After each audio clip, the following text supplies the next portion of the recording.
পুরুষকেও এসে দেখেন অন্য কোনো মহিলা কিংবা তার কোনো পুরুষ বন্ধু দেখবেন এরকম উস্কানিমূলক কথা বলবে যে ভাই আপনার মতো রাজপুত্র ছেলে, আপনার জীবনে কত ভালো ভালো ছেলে পাওয়া যাইতো, ইস আপনার জীবনটা বহুত কষ্টে যাচ্ছে ভাই, খারাপ লাগে ভাই আপনার জন্য। এরকম এরকম ভালো মানুষ সাইজা অনেক লোক আছে কি আসে না? আপনি বুঝবেন যে এটা এক নম্বরের ইবলিস। এটা আমাকে ফুসলাচ্ছে, উস্কাচ্ছে আমার স্ত্রীর বিরুদ্ধে আমাকে।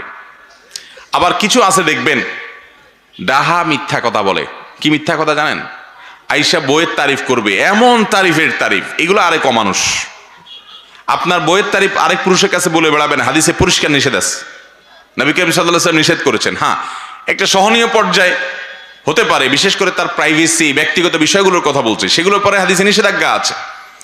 অনেকে আছে যে এই ক্ষেত্রে মিথ্যা কথা বলে, ডাহা মিথ্যা কথা। যা দেখেন বাসায় বউর সাথে সারাদিন চুলাচুলি চলে, হাতাহাতি চলে, ইউক্রেন রাশিয়ার যুদ্ধ চলে, কিন্তু অফিসে আইসা কলিগের সাথে, সহকর্মীর সাথে গাল গল্প দেয়। জানোস না দোস্ত, আমার বউটা, আরে বাপরে বাপ, আমার যা কেয়ার করে। ডাহা মিথ্যা কথা। এবার যে বেচারার কাছে বলে, ওই বেচারা একটু সোজা সরল বোকা শোকা, তখন চিন্তা করে হায় হায় রে, আমার কপালে তো এরকম হইল না, আমার বউটা তো এরকম করে না। আবার ওই মহিলার কাছে দেখবেন কিছু মহিলা আছে, ইবলিস মার্কা মহিলা, আইসা মহিলাকে ফুসলাবে, বলবে কি জানেন, আরে আমার স্বামীটা কোনোদিন খালি হাতে আসে না, আমি নিষেধ করি তবু আমার খাওয়াইতে খাওয়াইতে শেষ, আমার বাপের বাড়িতে যাইতে 3 হাত ভরে নিয়ে যায়, হাত আছে 2টা, 3 হাত ভরে নিয়ে যায়। কোনোভাবে তারে আমি বলেও নিষেধ করলেও সে থামে না, শুনে না, এইরকম আদর করে আমারে। তখনই বেচারা চিন্তা করে হায় হায় রে, আমি তো একটা অমানুষের ঘর করতেছি। তাহলে ভাইরা আমার, নবী করিম সাল্লাল্লাহু আলাইহি সাল্লামের সাথে যদি স্ত্রীর উম্মুল মুমিনিন ওয়া আজওয়াজুহু উম্মাহাতুকুম, কোরআনে আল্লাহ বলেছেন নবীর স্ত্রীগণ আমাদের কি মা, তাদের সাথে যদি নবী সাল্লাল্লাহু আলাইহি সাল্লামের টুনটান বোঝাপড়ার গরমিল হয়, মান অভিমান হয়, তাহলে আমাদের জীবনে এটা হতে পারে কি পারে না? তার জীবনে যদি হয় একবার, আমাদের জীবনে শতবার হবে, এটাই স্বাভাবিক। যদি কেউ বলে না আমার কিছুই হয় না, কোনো সমস্যা হয় না, একেবারে আমরা দুধের দোয়া, তাহলে বুঝতে হবে ডাল মে কুছ কালা হ্যায়। এগুলো বেশিরভাগ মিথ্যাবাদী, এরা মিথ্যাবাদী, গাল গল্পবাজ। বাইরে এসে ভালো সাজে, ভেতরে যায় দেখেন সারাদিন চুলাচুলি করে দোনোটা। বাইরে এসে ভদ্র সাজে। অনেক বোকাশোকা স্বামী আছে, অনেক বোকাশোকা স্ত্রী আছে, এগুলো না বুঝেই ফাঁদে পা দিয়ে দেয়, মনে করে হায় হায় রে, এতে আমি অমানুষের সাথে জীবনটা কাটাই দিলাম। একটু উস্কে দিল, ভাবি আপনার মতো এত সুন্দর একটা মানুষ, ওই যে শরীয়ত কেন পর্দা করতে বলছে, কারণ এই অমানুষ বেপর্দা আপনার এই খারাপ পুরুষটা তার নজর পড়ছে দেখেই তো সে পাম্পট্টি মহিলাকে দিচ্ছে।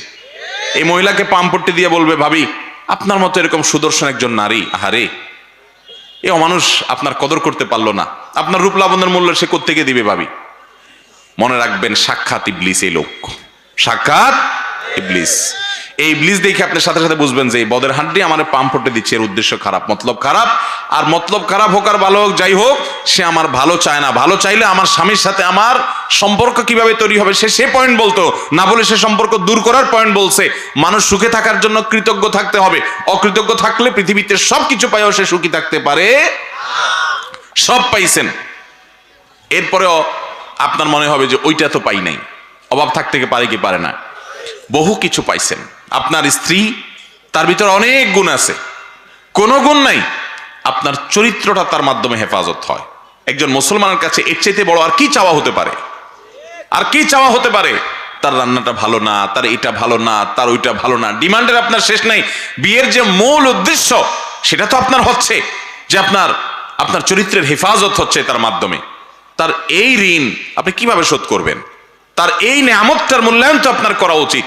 ঠিক একইভাবে একজন নারী, তিনি একইভাবে দেখবেন যে আমার স্বামী, তিনি আর কিছু না হোক আমার উপর ছায়া হয়ে আসে। ডক্টর খন্দকার আব্দুল্লাহ জাহাঙ্গীর বলছেন যে ফুসলা ফাসলা যারা সম্পর্কগুলো ভেঙে দেয়, এই ভদ্র মহিলা বাচ্চা কাচ্চাগুলো নিয়ে অথবা একা একা যে সাফার করে বাপের বাড়িতে যায় উঠে, সে তখন বুঝতে পারে যে হায় রে, স্বামীর বাড়িতে কষ্ট দুঃখ যাই সহ্য করতাম না করতাম, বাপের বাড়িতে আসার পরে মনে হয় যে বোঝা। বিয়ে হওয়ার পরে বাপের বাড়িতে উঠে চলে আসলাম, ভাইদের কাছে, ভাবির কাছে, আশপাশের লোকদের কাছে তার যে অবস্থা থাকে, তখন তিনি আফসোস করতে থাকেন, আহারে ওইটাই তো ভালো ছিল, উস্কানিদাতাদের কাউকে তখন খুঁজে পাওয়া যায় না। এই জন্য ভাইরা আমার, দাম্পত্য জীবনে অশান্তির মূল এবং প্রধান কারণ হলো এইটা যে আমাদের মধ্যে সবরও নাই, শুকরও। নবী করিম সাল্লাল্লাহু আলাইহি সাল্লাম বলেছেন, তুমি তোমার সঙ্গীর কোনো কিছু দেখে অসন্তুষ্ট, তোমার ভালো লাগে নাই, সাথে সাথে তুমি চিন্তা করো যে তার বহু গুণ